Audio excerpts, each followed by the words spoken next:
नगर परिषदांच्या निवडणुका पुढे ढकलल्यामुळे मुख्यमंत्री फडणवीस आणि उपमुख्यमंत्री एकनाथ शिंदे नाराज झालेत। मुख्यमंत्री फडणवीसांनी निवडणूक आयोगावर नाराजी व्यक्त केली आहे। अचानक निवडणुका पुढे ढकलणं अत्यंत चुकीचं असल्याचं मुख्यमंत्र्यांनी म्हटलंय। तर अशा निर्णयांमुळे कार्यकर्त्यांचे परिश्रम वाया जातात असं देखील ते म्हणतायत। असे निर्णय न घेण्यासाठी आयोगाला निवेदन देणार असल्याची देखील माहिती मुख्यमंत्री देवेंद्र फडणवीस यांनी दिली आहे। उद्या निवडणुका आज तुम्ही पोस्टपोन करून टाकता, त्यांचे श्रम, त्यांची मेहनत या सगळ्या गोष्टी गेल्या वाया। आता 15-15, 20-20 दिवस पुन्हा त्यांनी प्रचार करायचा, हे मला असं वाटतं अतिशय चुकीचं आहे।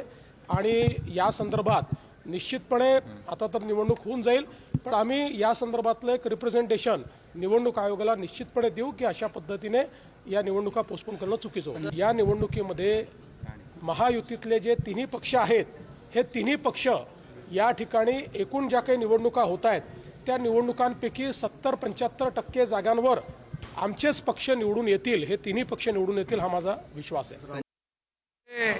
एकदा निवडणूक प्रक्रिया सुरू झाली, ती सगळी प्रोसेस कंप्लीट झाली, त्यानंतर निवडणुका कधी थांबवल्या जात नाहीत, परंतु यावेळेस निवडणुका त्या ठिकाणी थांबवल्या गेल्या।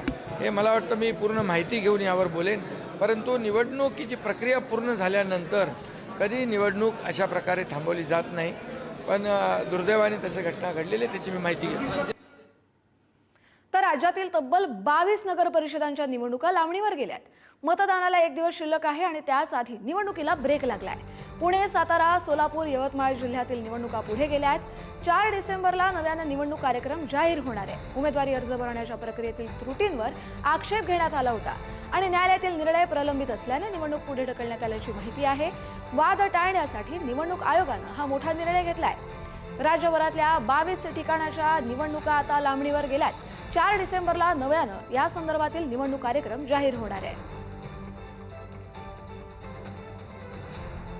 दरम्यान कुठल्या भागातील निवडणुका लांबणीवर गेल्यात ते आपण पाहूयात। पुणे जिल्ह्यातल्या बारामतीमधल्या,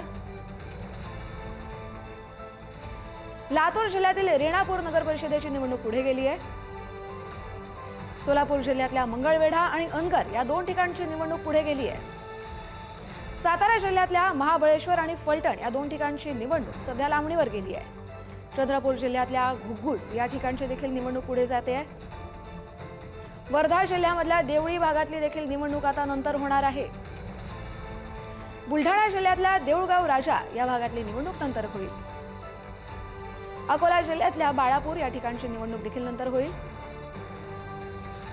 हिंगोली जिल्ह्यातल्या वसमत तालुक्यातली जी निवडणूक आहे नगर परिषदेची, ती देखील आता लांबणीवर पडली आहे। तर नांदेड जिल्ह्यामधल्या मुखेड आणि धर्माबाद या 2 ठिकाणची निवडणूक आता पुढे गेली आहे। छत्रपती संभाजीनगर जिल्ह्यातल्या फुलंब्री या नगर परिषदेची निवडणूक पुढे ढकलण्यात आली आहे। अहिल्यानगर जिल्ह्यामधल्या कोपरगाव, देवळाली, नेवासा आणि पाथर्डी या 4 ठिकाणची निवडणूक पुढे गेली आहे।